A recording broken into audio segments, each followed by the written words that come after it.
sekitar pukul 2:13 dini hari, bersamaan dengan lepas landasnya sebuah pesawat milik maskapai penerbangan Irak. Beberapa mobil Volkswagen Kombi bergerak mendekati pesawat Garuda Woyla yang diparkir di ujung landasan, sekitar 2,5 km dari terminal utama Bandara Don Muang, Bangkok, Thailand. Sekian ratus meter dari pesawat, pasukan yang dipimpin Letnan Kolonel Sintong Panjaitan diturunkan. Beberapa menit kemudian, pasukan yang berisi tak lebih dari 50 orang itu bergerak menuju badan pesawat.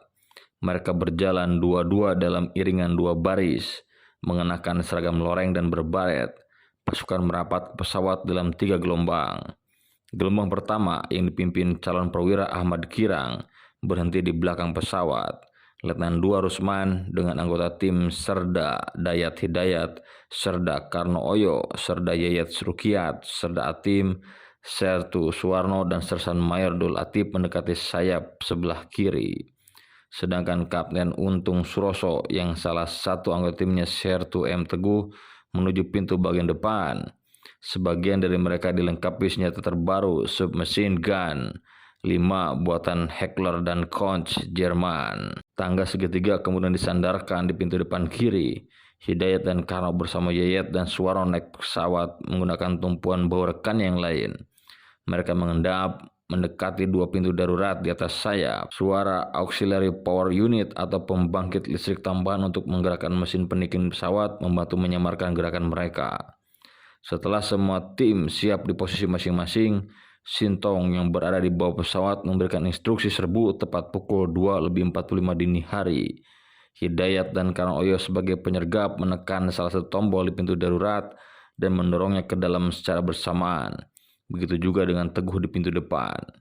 Mereka dengan lantang meneriakkan komando yang disusul seruan Hidayat. Penumpang tiarap, di sini pasukan komando. Seorang pembajak yang berjaga di pintu darurat tak sempat bereaksi dan segera ditembak Hidayat. Sebelum penyerbuan, Sintong memang memberi arahan agar mereka menembak sasaran yang tidak merunduk dan anggota badannya berada di atas kursi penumpang. Dari tengah, Hidayat bergerak ke belakang dengan pelindung Suwarno, sementara Karno ke depan bersama Yayat. Di tengah situasi ricuh, salah seorang pembajak Julfikar sempat melemparkan granat.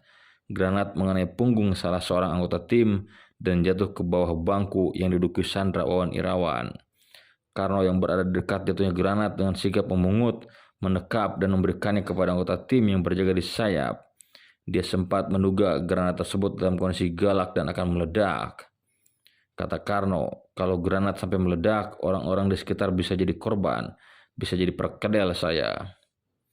Dari pintu belakang pesawat, rupanya pergerakan Ahmad Kirang diikuti pembantu Letnan 2 Pontas Lumbang Tobin yang sedikit lebih cepat dari tim sayap.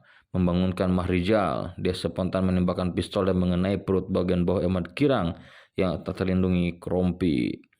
Peluru juga mengenai bagian dada Pontas tapi tak tembus karena terhalang rompi. Ahmad Kirang terjatuh, sementara Pontas membalas tembakan yang menewaskan Mahrijal. Kirang akhirnya menghembuskan napas terakhir di rumah sakit di Bangkok. Kata Karno, Pak Ahmad Kirang sempat menukar rompi anti peluru dengan yang lebih pendek karena merasa tidak nyaman. Ya, barangkali memang sudah menjadi takdirnya seperti itu. Julfikar yang gagal meledakkan granat mencoba kabur lewat pintu darurat mengikuti beberapa penumpang. Namun begitu melompat ke landasan, identitasnya diketahui tim pelapis dan langsung disambut dengan tembakan. Abu Sofyan yang mencoba menyamar sebagai penumpang pun bisa diterjang peluru dengan pasukan penyerbu berkat kode yang diberikan penumpang yang mengenalinya sebagai pembajak. Adapun Abdullah Mulyono yang mencoba lari menabrak tim penyergap. Dia kemudian dilemparkan keluar lewat pintu depan yang sudah terbuka. Pasukan komando yang berjaga di bawah menyambutnya dengan tembakan. Total, operasi untuk menyelamatkan Sandra dan melumpuhkan para pembajak itu hanya menyita waktu sekitar 3 menit. Kelima pembajak akhirnya tewas. Kapten pilot Herman Rante dan calon perwira Ahmad Kirang menghembuskan napas terakhir setelah menjalani perawatan di rumah sakit Bangkok. Atas prestasi itu, Sintong dan segenap anak buahnya mendapatkan kenaikan pangkat istimewa dan medali bintang sakti dari Presiden Soeharto. Hidayat dan Karno naik pangkat dari Sersan 2 menjadi Sersan 1. Keduanya pensiun dengan pangkat Sersan Mayor pada 95 dan 98. Sebelum pensiun, keduanya sempat beberapa kali menunaikan operasi di Timur Timur. Sebetulnya, tim juga akan mendapat penghargaan dan hadiah dari manajemen Garuda. Tapi Komandan Kopassus kala itu, Brigadir Jenderal Yogi S. Mehmet menolaknya. Dia menilai apa yang dilakukan oleh para prajuritnya sudah menjadi kewajiban mereka terhadap negara, bukan untuk mencari hadiah.